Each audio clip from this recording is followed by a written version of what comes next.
KBS는 오늘과 내일 이틀에 걸쳐 일관성 없는 건축 허가 행정으로 특혜 의혹을 사고 있는 자치단체들의 실태 짚어보겠습니다.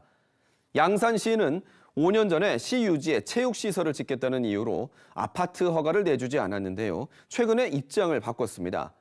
기부 체납을 더 늘린다는 조건인데요. 이 오락가락 행정에 논란이 일고 있습니다. 심층기획팀 윤경재 기자입니다. 양산시 물금읍 16,000제곱미터 규모 땅입니다. 한 아파트 시행업체가 2016에서 2017년 세 차례에 걸쳐 아파트 건축 허가를 신청했지만 두 차례 취하, 한 차례 불허가 결정이 난 곳입니다. 전체 사업터의 20%가 넘는 양산시 땅 3,500제곱미터가량을 살 수 없었기 때문입니다. 양산시는 당시 다른 용도로 쓰일 수 있다며 시유지 매각 불가를 결정했습니다.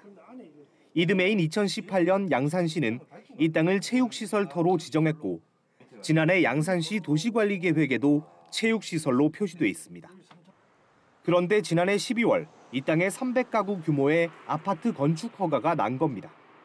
허가가 난 이유는 무엇일까? 설계상으로는 2017년 신청된 계획안과 유사합니다. 새 시행업체는 해당 시유지의 절반가량인 1,500여 제곱미터를 아파트 용지로 쓰고 나머지의 공원과 주차장, 도로를 만들어 기부 체납하겠다는 계획안을 냈습니다. 양산시는 애초 지으려 했던 체육관은 2019년 다른 곳에 지어졌다고 설명합니다. 그 애는 체육시설이 결정이 돼 있으니까 네. 저희는 매각이 안 된다 했고 네네네. 이번에는 저희가 도시계획위원회에서 네. 체육시설 세대됐다 아닙니까?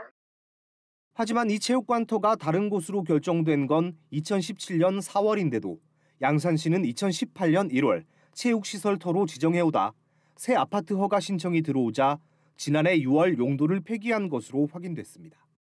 하도 업자들이 아파트를 지으려 하기 때문에 우리 주민들이 건의를 해가지고 시의회에서 체육시설로 용도 변경을 바꿔놨습니다. 체육시설로 하면 아파트 절대 안 들어옵니다. 저는 그걸 믿고 있었어요. 해당 시유지는 전체 아파트 용지의 19%가량. 더 큰 논란은 이 땅이 아직 사업자에게 매각되지 않았다는 겁니다. 향후 공유재산 심의위원회 결정에 따라 사업이 무산될 수도 있습니다. 공유재산 심의를 거치고 그 결과에 따라서 사업 추진을 해야 되는 게 맞는데 행정이 과연 얼마만큼 우리가 믿고 있어야 되는지 어원인 저도 의구심이 들 정도니까. 특혜 의혹과 함께 행정력 낭비라는 지적이 나오는 이유입니다. 행정관청에서도 될지 안 될지를 모르는 걸 가지고 절차를 밟아주는 꼴이 되잖아요. 그렇죠. 행정력 낭비잖아요. 내락이 돼 있었다라고 제3자는 볼 수밖에 없습니다. 게다가 해당 업체는 지난해 4월 시유지 맞은편에 또 다른 300가구 규모의 아파트 허가를 신청했습니다. 기부 체납하겠다던 용지는 입주민 전용 공간이 될 것이라는 우려가 나옵니다. 주민들의 어떤 편의시설이라든지 체육부지로서 지정해놓은 부분이었는데 시민을 위한 부지지 어떤 건설회사의 부지가 아니라고 저는 생각합니다.